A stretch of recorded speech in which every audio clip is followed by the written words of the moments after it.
in the bin Laden case. As you may know, only 3 captured terrorists were waterboarded, all al-Qaeda big shots, and again, the information they provided has been vital in defeating the terrorist group. Joining us now from Washington, Mark Thiessen, the former chief speechwriter for President Bush, who had access to the intelligence on this subject that the president had. Now, I want to set this up. The president asked you to write a speech on coerced interrogation. You also used the information to write a book called Courting Disaster. Is that correct?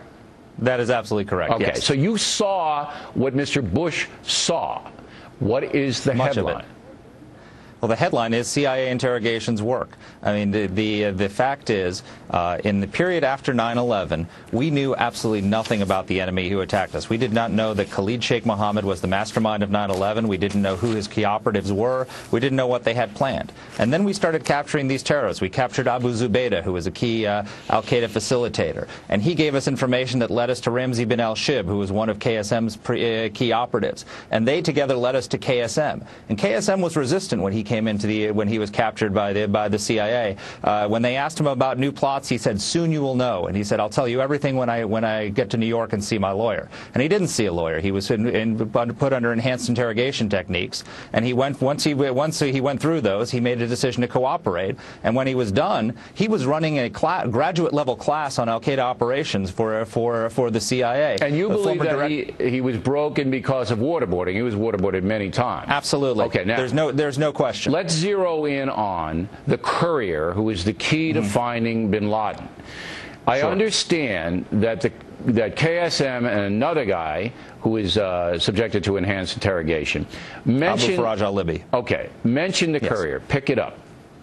Well, I mean, we had very little information about al-Qaeda's courier networks. What happened was first Abu Zubaydah and Ramzi bin al-Shibh, who were the first guys brought into the program, gave us some general information about couriers, and some code names for those folks. When KSM was interrogated after he underwent waterboarding, not during it, afterwards, when he was being questioned, he acknowledged that they had given us the name of this fellow al-Kuwaiti, which was a nom de guerre, and KSM admitted that he knew him. Then in 2004, we captured a fellow named Hassan Gul, who was a senior al-Qaeda operative. He was captured in Iraq, and he told us that this courier al-Kuwaiti was a key lieutenant of KSM's successor, Abu Faraj al-Libi. Now, did he do that under duress? Did he do that under duress, or did he just tell us? Well, this is the thing that people don't understand. You're hearing a lot of the left who's the deniers of this program are trying to say, well, did they tell us this under waterboarding or under standard interrogation later? And that misunderstands how interrogation works. Enhanced interrogation was never used to get intelligence. It was used to get cooperation. So you took a detainee like KSM who was in a state of total resistance, and you used the enhanced interrogation techniques to bring him to a state of cooperation.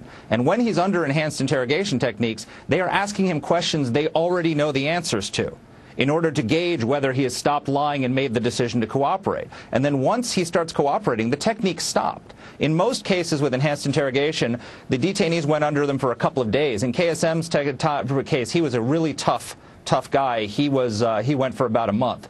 But once that month ended, the enhanced interrogation stopped, and they had a conversation with him like you and I are speaking today. All right. So you're convinced then that information provided by KSM and then the other guy, Gull, who was captured a couple of years later, pinpointed for the CIA this courier, and then they started to tail him, and that led to bin Laden's demise. Is that correct? Well, actually, yes. Well, Hassan Gul told us that he was a key operative of Abu Faraj al-Libi, who was KSM's successor after he was captured. So they capture Abu Faraj in 2005, and he's brought into the CIA interrogation program. He's not waterboarded, but he undergoes enhanced interrogation, and was resistant, brought into a state of cooperation. And then he starts giving them information about the courier networks, and he's identifying individuals and giving them information about how the couriers operate, where the drops are, and so on and so forth. And then they ask him about al-Kuwaiti, and he says, "I don't know him." And people say that's proof that he lied.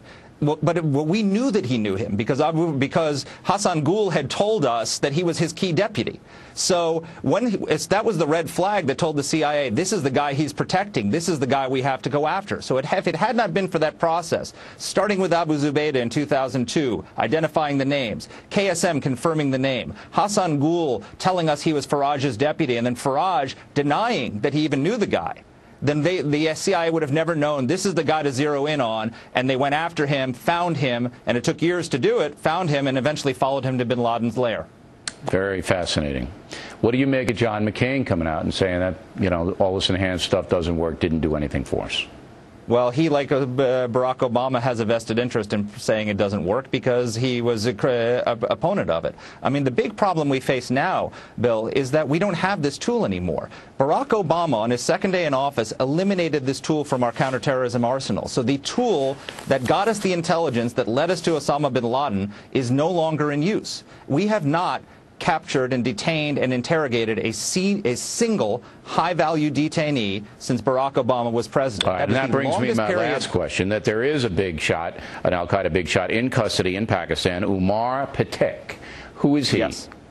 He is a very, very senior guy. This is in after when KSM was captured, he gave us information that rounded up a network of Southeast Asian terrorists that he had pulled together in order to plan the follow-on attacks after 9/11. And the only guy who got away was Umar Patek, and he's been hiding out in the Philippines for about 10 years, disappeared from the face of the earth.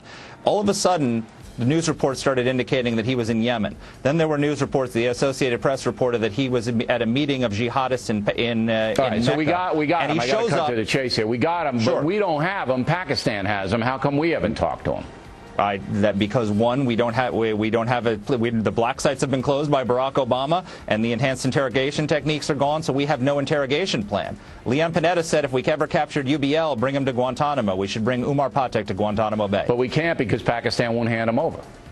Well, that's the problem. You know, when KSM was captured, they handed him over. When Bin al-Shib was captured, they handed him over, but they haven't handed over terrorists anymore. All right. Exactly. This is a big story that's just developing. Ms. Cheeson, fascinating. Thank you very much. We appreciate it. Next on the rundown, vital question: why would some on the American left rather see American